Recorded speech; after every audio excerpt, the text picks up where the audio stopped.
All right, let's get going. Let's get welcomed here. Crown vibes were just being mentioned there by Vedius. Quite a pertinent point here since the Malzahar was actually super powerful in that game.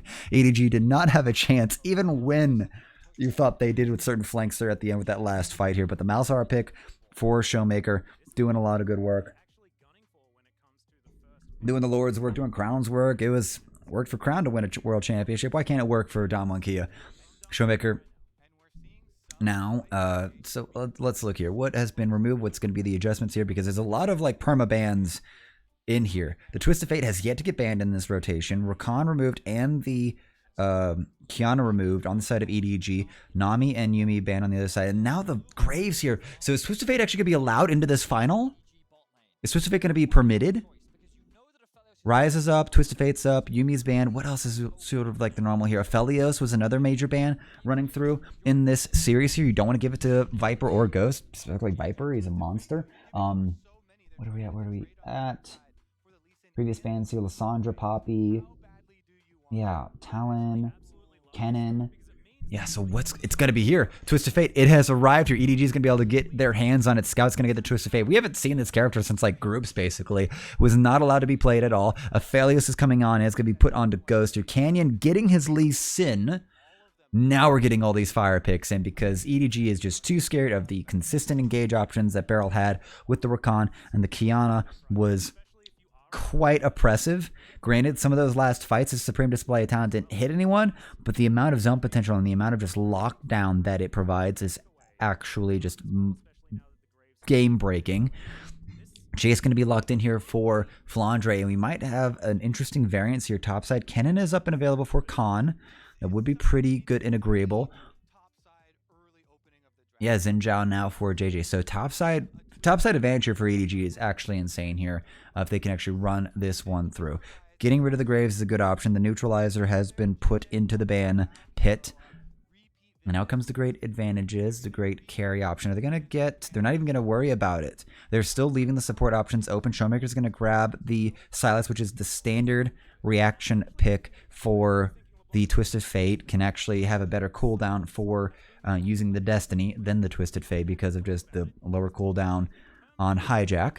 Now the Ziggs ban, getting rid of Vipers like do nothing champions, which he's done quite a lot on. I don't mean to insult the man. Now what else do we actually want to worry about here? Top lane bans here. Kennen?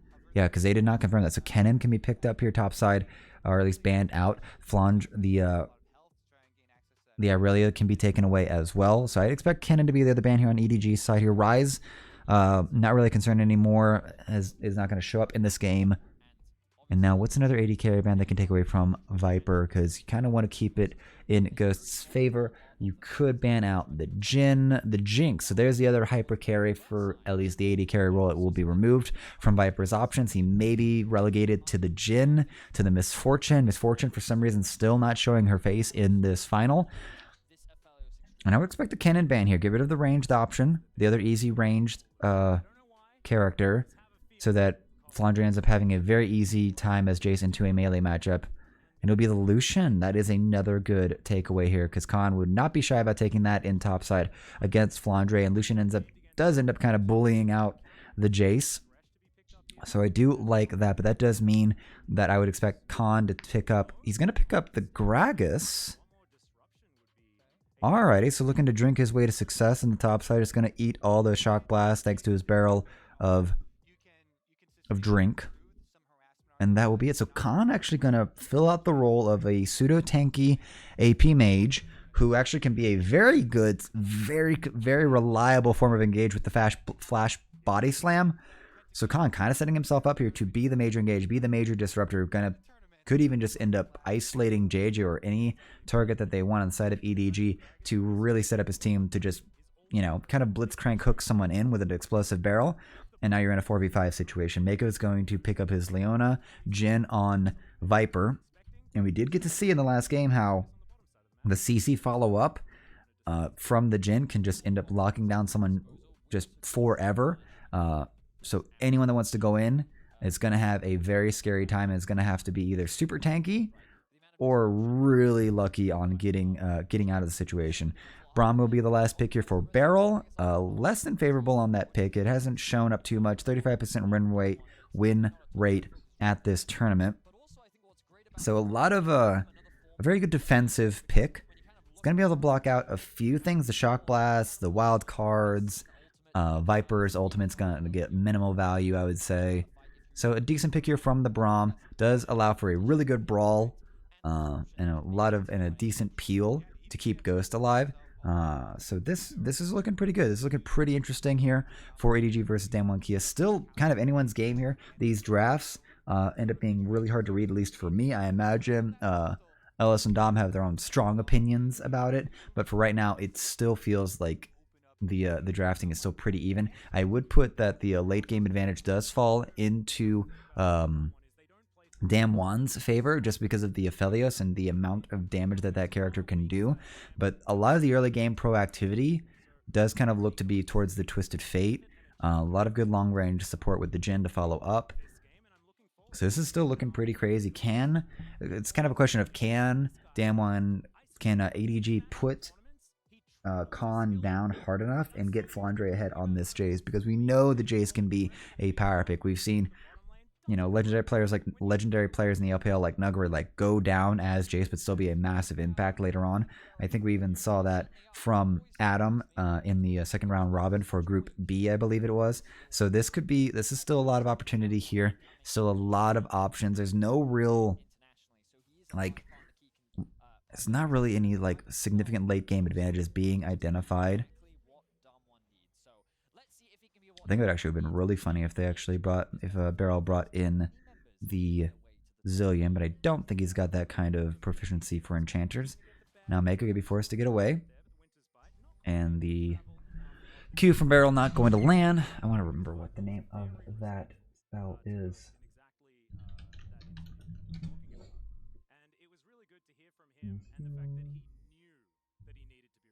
The Hog of the Froyord. Winter's Bite. There we go. Winter's Bright and Concussive Blows. Stand Behind Me, Unbreakable, and Glacial Fissure. Alrighty, cool.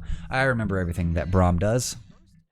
Outside of Charm Poros and Save Babies in cinematics.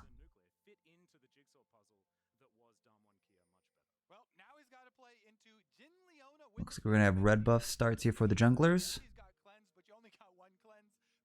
And that should actually be a pretty neutralizing situation. Showmaker going to get his ward down here just to be able to spot if and when JJ is going to actually move, just to confirm where he's starting. We're actually going to be really looking for... So here's the good thing right now, actually, is that it's kind of actually an onus onto EDG, at least in the top side of the map, to get Flandre ahead. The best news, though, for on Damwon Kia's side is that Khan's going to be able to absorb a lot of poke, a lot of damage with this Gragas. He ends up being like a de facto tank in the top lane, while still being able to go full AP and just heal up from his spell usage so consistently. So there's a lot of sort of I look at EDG's side of this draft, of this phase, and I just think that they have a lot of utility, very clear and available to make plays, get things happening, long range lockdowns with such as Viper and Mako, Scout being able to actually play cross map and such. But Damwon Kia kind of end up with a much better late game damage carry with Showmaker, and a much better late game AD carry for Ghost. So this game ends up kind of being in Damwon Kia's favor, at least as far as I can tell. It's going to be another Abscond Abduct. It's going to connect, and that's going to be a flash over, and they're going to be able to get the last auto attack. Someone's got to hit it, and he's going to be able to actually walk away. The turret shot's nailing it, and Scout just overworking the situation, eats everything, flashes away, and is going to be able to survive. And unfortunately, well, good news, Kanan's not going to have to back off, but he will have wasted a bit of time. And that is going to provide JJ a bit of advantage, and at least the movement around the map and getting his crab ahead of Canyon. And he will actually be able to get in early back after a full clear. So, good burn of summoner spells for Damwon Kia. Unfortunately, they also burned theirs. Scout being too good with the with the leg movements. Probably, I wonder if I think he used a gold card there under Canyon there when they were under turret fire. But that play almost going awry.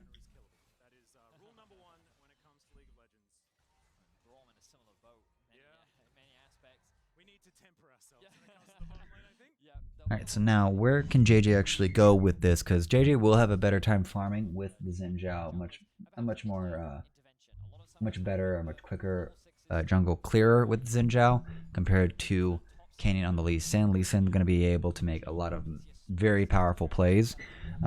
Granted, that may actually be the make or break in this game because Lee Sin, I think, gave a lot of people some nightmares on the side of EDG because it ended up needing to be a ban just for what Clid could get done with it, especially for what any of these junglers at this point can just pick up Lee Sin and just make these ridiculous plays. Just they pass geometry. They win when it comes to geometry.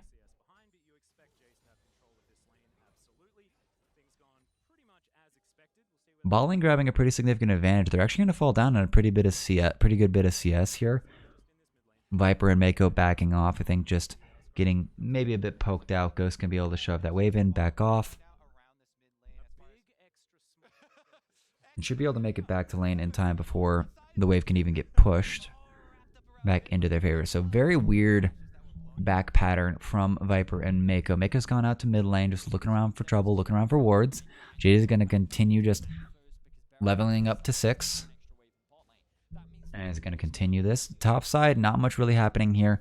5.5 minutes into the game. No one's really died yet. Good little first kind of that level 3 gank from Canyon to try to get something done there, but Scout survives it, and so here we are.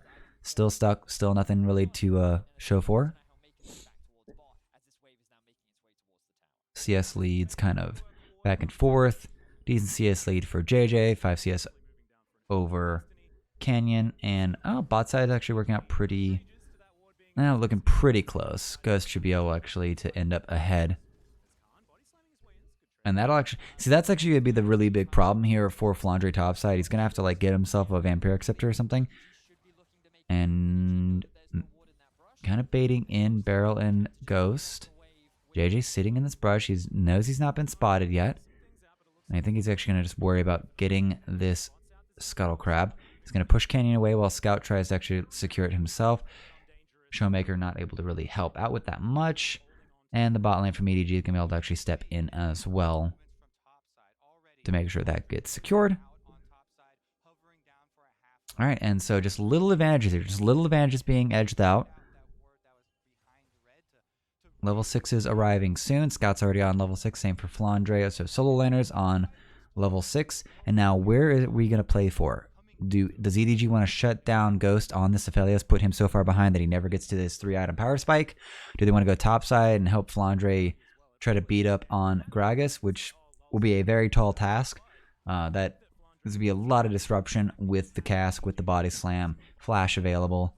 So it could be a very dangerous prospect for them.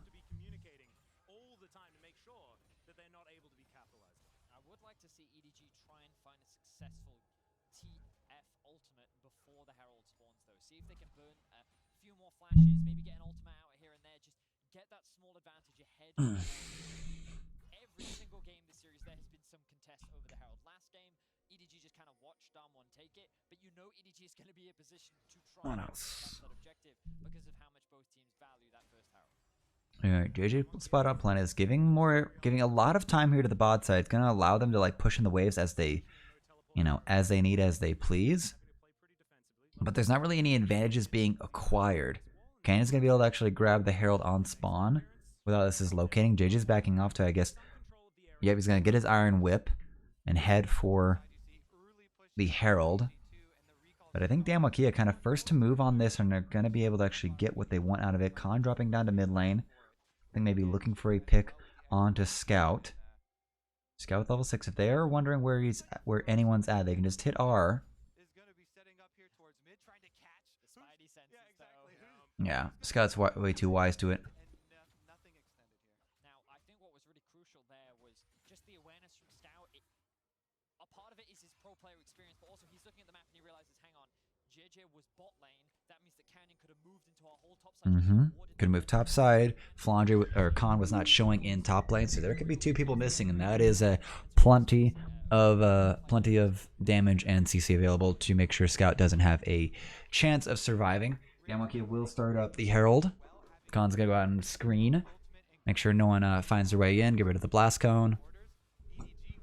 And this should be a pretty easy start here for Damwon out the gate. Currently gold lead for EDG by a good, 6, 7, 8, 9, 100 gold. And good shock blast, but Khan's going to be able to just take a swig and he'll be just fine. Viper going to get some alone time. Actually, I do appreciate that EDG is finally playing the map a little bit better when it comes to losing the Herald. If they don't get the Herald, they might as well at least get all that turret plate gold onto Viper. On the Jhin might take a little bit longer, but you'll still be able to at least secure the 2 turret plates. So simple cross map, and that's a 320 gold onto Viper. Pretty cake, pretty easy. And now both destinies available for Showmaker and for Scout. Herald's gonna get dropped topside here. It's gonna get split amongst 3, while Viper is still holding bot side all by himself. So he's still getting solo XP, solo gold, and he's gonna get himself a 3rd turret plate.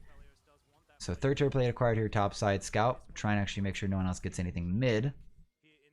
But this is where we go back to sort of the calculator discussion that LS has been having like all year, where if you can leave your AD carry bot side super safe and he can clear out like 3 turret plates, you kind of end up like sort of neutralizing any advantages that would be acquired by the Herald. And I do appreciate EDG, as opposed to what they did last game that Vedius was highlighting. EDG is doing cross mapping in this game instead of trying to meet Damwon where they are trying to push their advantage or get an advantage. EDG is neutralizing the play by going across the map and finding other things to do here. Here's going to be the collapse here on Flandre. He's going to get locked up for about 5 years. Khan is going to go down here. Sorry, I keep messing up who is who. It's going to be a good day. It's going to be a great day. So Khan goes down. Kill goes over to Scout. He's going to be able to actually pick up his Everfrost and enter back out onto the field here. That should be the first second. Yep, so 2 mythics picked up on the side of EDG. They've got their advantage. They're sitting at a 1,500 gold lead right now. Damwon, even with the Herald, not able to get much else done. First brick has yet to be acquired by either team. And it looks like Damwon might be looking for a counterplay. This is going to be on Vision here. So Canyon taking out this Drake. There's not much else to really be done. Ghost's going to try to get himself a turret plate here as well, but it's not going to be enough damage here. Still plenty of time on the clock. Canyon will be able to actually get this Drake uninterrupted. JJ is just on the other side of the map here, clearing out his jungle.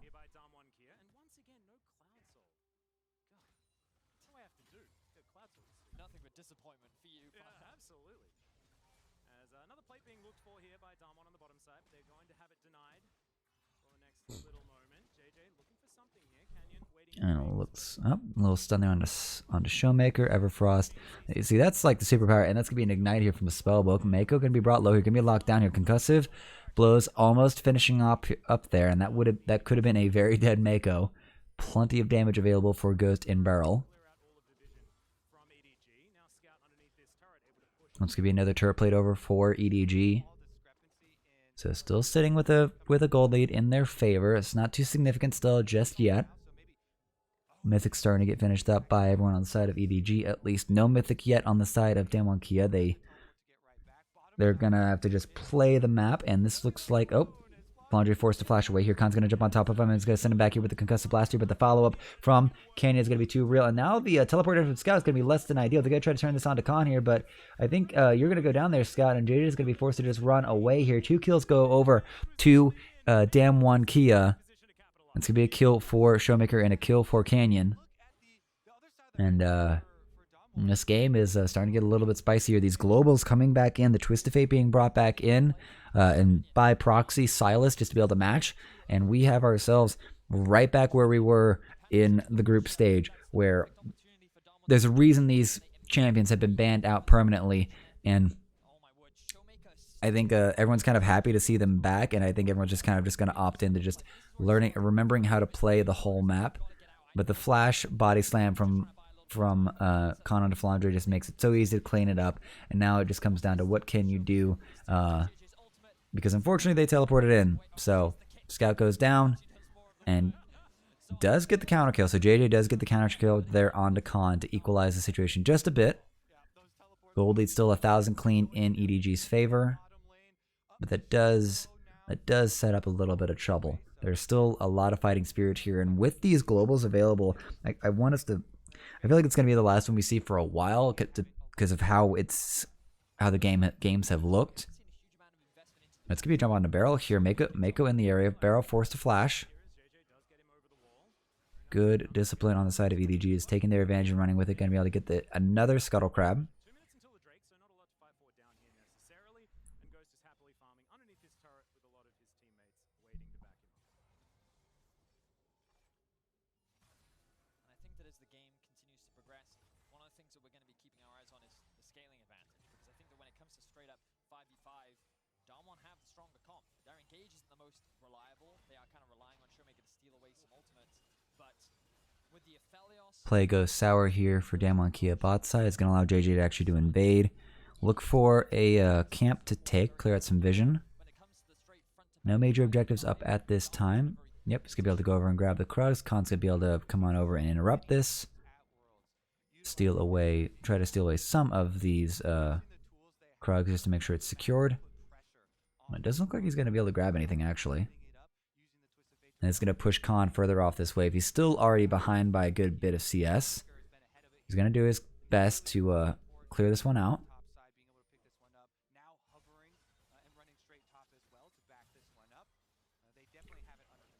And it looks like we've actually gotten ourselves into a 1-3-1 comp here.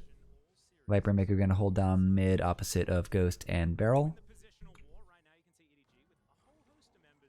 And Scout's going to teleport off here. Khan, you're going to be in trouble one more time, and I don't think there's anyone going to be able to come and help you here. Just going to go down Flandre, securing his first kill of the game.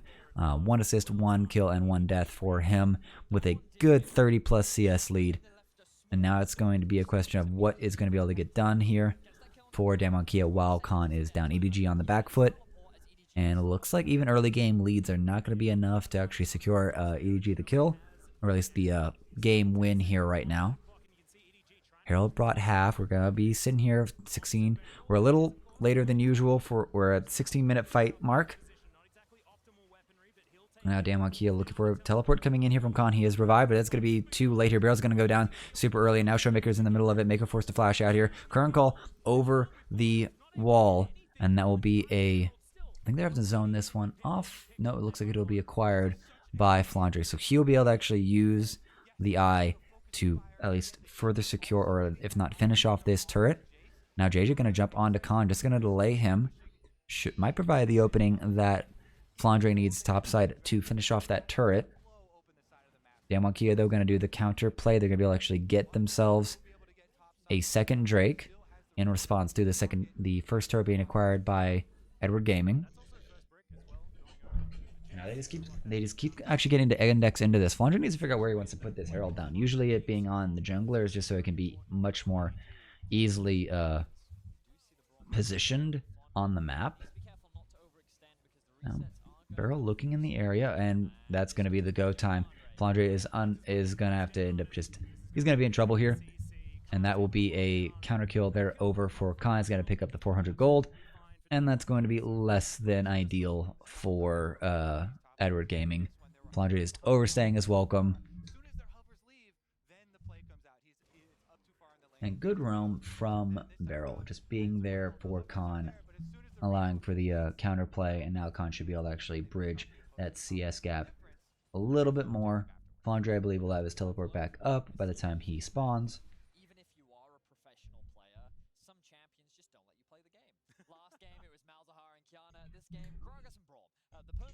Combo that prevents you from ever getting to do anything, but it will result in a big pick for Damwon.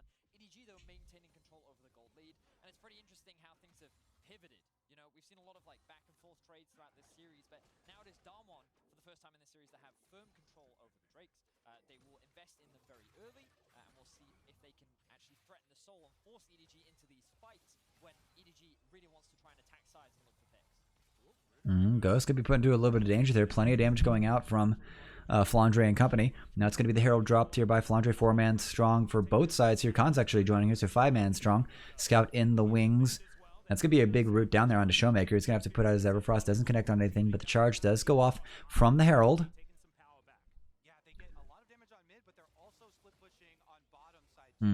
So, yeah, Scout should be able to actually get them sort of a 2-for-1 deal here. No one able to really match him. He will actually get this turret down. So if EDG keep pressing this, and the wave clear from Damwon Kia, it'll be enough. So they do save the mid lane turret, but there should be a dead bot lane turret after this push. Scout's going to let the wave do the work. And that will be a second turret unanswered, though. Like 2 turrets for 2 dragons is between acceptable and depressing. Mostly because gold is going to hit harder than any of these dragon buffs will. Because soul ends up being like the most important one. Good shock blaster onto Canyon. It's going to be a gold card there, caught by Beryl. He's going to have his Unbreakable up, so he will be able to eat all that damage just fine. Viper low on mana. May only be able to actually get out his Curtain Call. It's on a slither of HP though. One more hit should secure it for EDG, and Scout goes back to base, secures himself the rapid fire cannon. This pick potential from EDG is now accelerated. And now gold card is going to connect there, and big damage there on to Khan. With the wave clear. Now we're just in an ARAM. It's just a sliver left here, and DK want to hold this one out for as long as they can.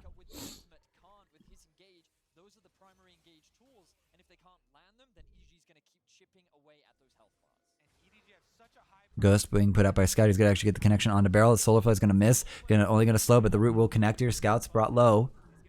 Brought to half.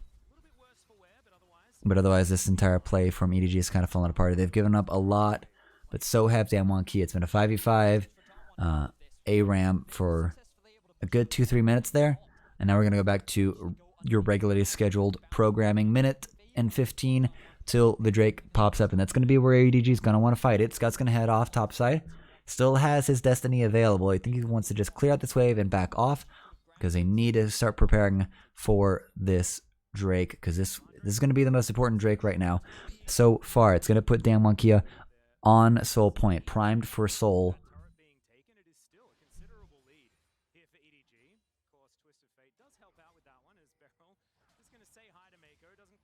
Good 3k gold lead there for EDG. Alright, teleport in from Khan.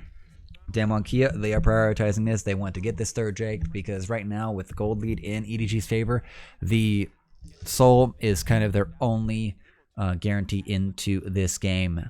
And it will be an Infernal Soul, an Infernal Rift. So a lot less brush, a lot less walls, but also bonus explosions. And that's a good shock blast onto Ghost. He will be brought low. He will have his shield bow to help heal him back up. But that poke is going to hit pretty hard here.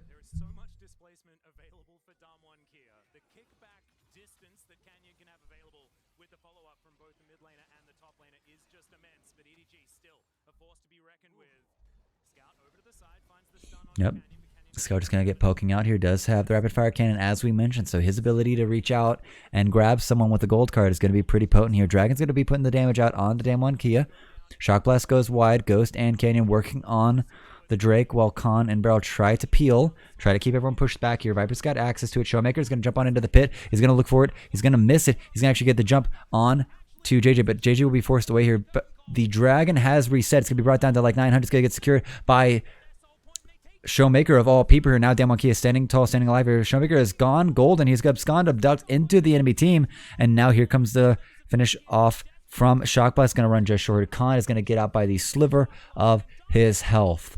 But Dom1 secure the third Drake here. EDG now need to find themselves a counterplay here. Showmaker is off the map, but so is JJ, so I don't think Baron's going to be on the menu. And Damwon Kia here, still behind on gold, still 4,000 down, but they are still in this game. They're still holding this out. And by a certain metric, even the gold lead may end up being a slightly misleading. So Canyon brought below as well. Showmaker goes in just looking for the play. He's going to use the Crescent Guard actually to keep himself pretty invulnerable from outside that circle. And it just allows him to survive for so much longer. Then they just turn and blow up the Drake. Just buying that space was kind of everything here. Scout goes golden to try to just get himself away. fun little... It's a little bit of an unfortunate situation there. So close there for Khan. Makes it out. That was a backside graze if ever I've seen one. He felt the heat of that shock. Oh, yeah. Definitely a brow wipe if I've ever seen one. But that does mean that Darmon now securing themselves 3 Drakes. They will be at Soul Point, and we will have another tense fight. But look at this, EDG, 4K up in gold. Towers is where they're getting a lot of their gold lead, and of course the Twisted Fate passive assisting as well. But they have so much more control over the map. It makes it much easier for them to control. Yeah, much easier for them to control. They've gotten, actually, I think, they've gotten all 3 outer turrets on the side for EDG. That has given them a good 4,000 gold lead. Showmaker going to finally at least get the first turret for a DK, the spot lane turret going down. But yeah, Vetti's doing a very good highlight there. If turrets are up, you can't really go past them in terms of at least invading the jungle and getting things done. And trying to at least look for plays, get vision control. It ends up becoming much harder and much more dangerous.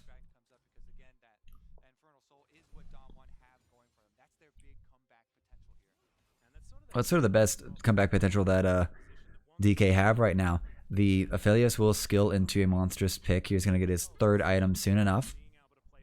He's already got 2 completed, as does Viper. Actually, I kind of want to check this right now. 2 and a bit for both AD carries. 2 and a bit for mid laners. 1.5. All right, so major gold. Actually, that's where all the gold lead is. I want to do the item evaluation right now. Mythic not actually complete on the side of Barrel right now, which is a little weird. He's got the Randuin's Omen, which may actually be a decent call to make sure that Viper can't really destroy him, because all of the damage, all of the significant damage on the side of EDG will be physical. So I do actually appreciate what Barrel is kind of doing there. And that's going to be a setup there. JJ's going to have to use the Crescent Guard to try to keep himself out of this, but he will be able to walk away, half health, teleport into mid lane from a Scout. But if you look right now here, it's just Everfrost and like a stopwatch for Khan. Meanwhile, Flandre, 3 whole items completed.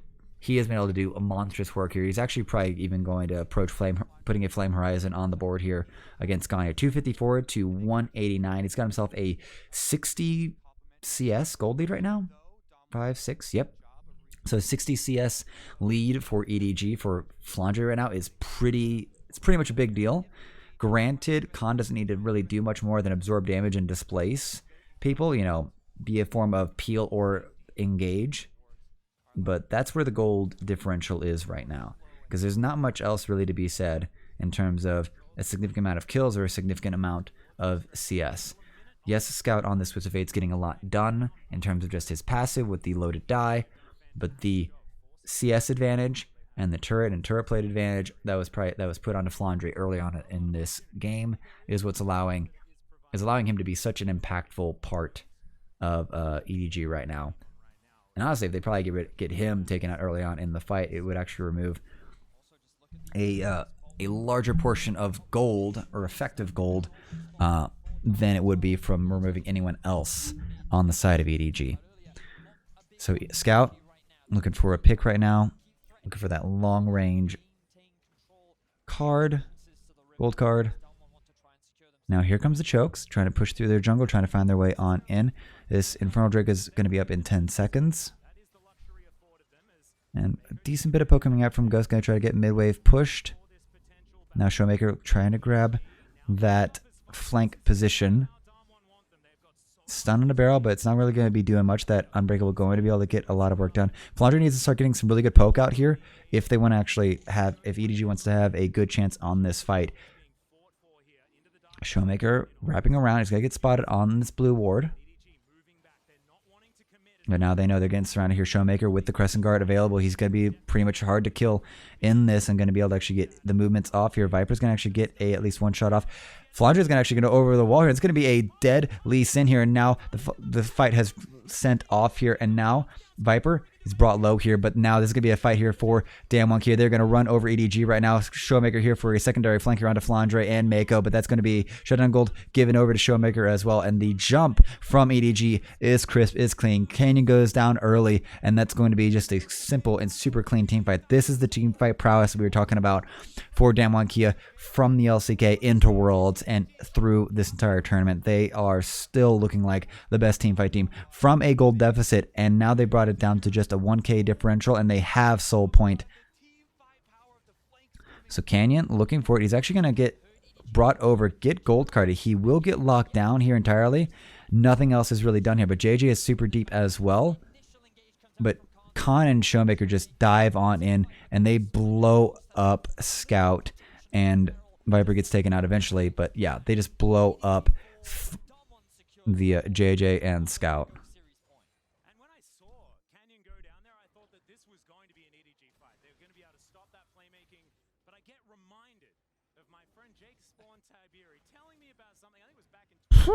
Look at that damage from Flandre, but just not enough. And Ghost getting so much done. Oh my gosh. I was not tracking what he was doing in that fight, but it would appear that they might have gotten an Infernum off or something.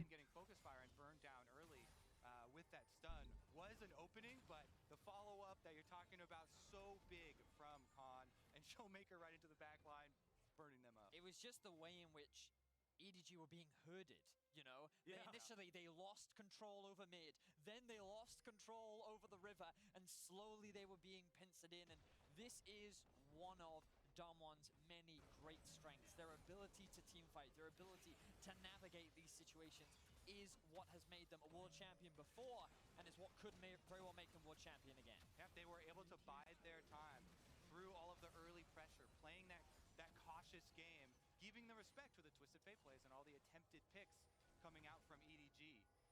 But when you bring EDG all together for one objective, which just kind of ends up being like the genius of this team, is that they actually ended up bringing EDG over and over back to the Dragon because they had to deny Soul. And if you do not deny Soul, you can't do it. And it's hard to do big spread map plays when there is a single objective that could end up helping your enemy win the entire game. And now comes the walk forward here. And now EDG, they're going to be on the back foot here. Damwon going to be able to kind of just isolate EDG away, push them back. Good shock blast from Flandre. We need more of those if EDG is going to have a chance in this. But now the Baron, kind of on Damwon favor. This mid wave is going to get pushed in. And Damwon going to have to try to find their way over. But this might be enough time for EDG to actually get some good damage onto this turret. Now Damwon just looking to try and defend this inner turret. They will do so. That control ward getting a lot of value. Being able to throw some extra poke over. And now it's EDG with control over this Baron. It really has been a dance. Alright, so the game has become super equalized. Gold differential is about 300. Infernal Soul is going to be the big difference maker in these fights. And frankly, the damage profile on the side of DK is going to be way higher and way more viable than EDG. EDG need a lot of poke from Flandre. They need a really good all-in moment from JD to disrupt and push people apart, push the right targets forward. And Scout's got to be able to find the right stun. The spread map, 1-3-1 comp options from EDG are kind of losing a lot of their potency or losing their ability to even be played.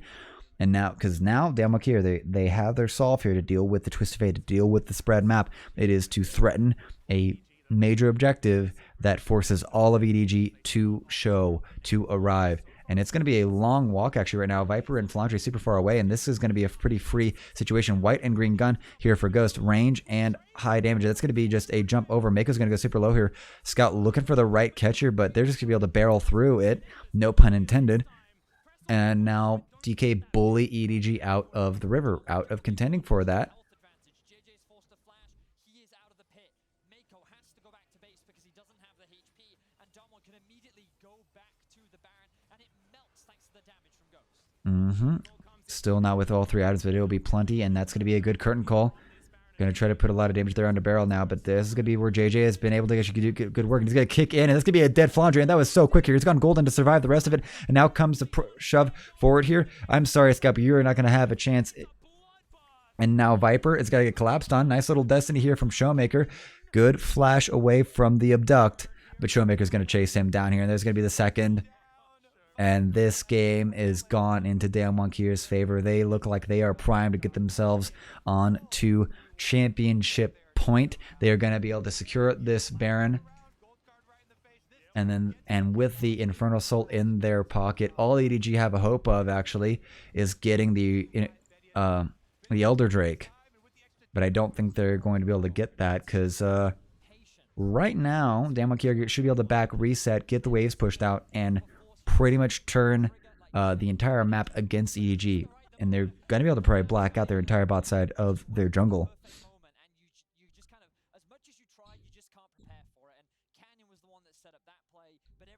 And that was the least in play that we've been talking about. Watch this here. They're just like, you know what, we're going to pick someone out here. Flandre steps just a little bit too far forward. Kick onto him. Flash, kick in. Instantly rooted and destroyed. Ghost picks up that kill. And now here comes the rest. There's just not much else to really be done here. They're not good at these front-to-back team fights. The damage output from just even the Aphelios is too much. It's not a chance. There's not a possibility for them.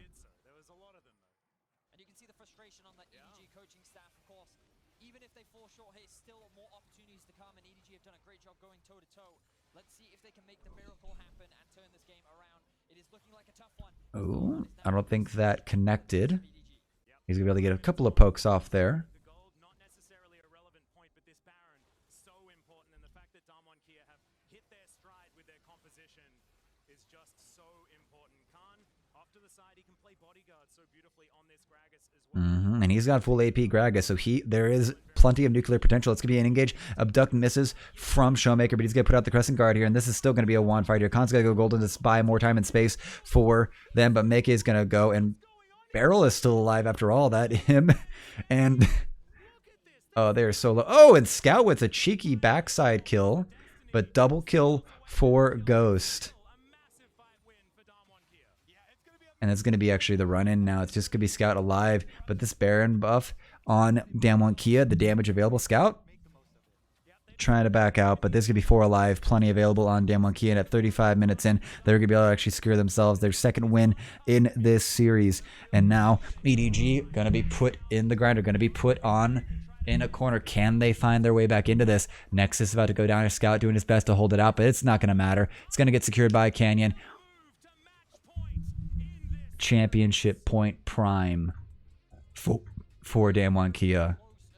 Can EDG bring us back? We'll see here in the next match.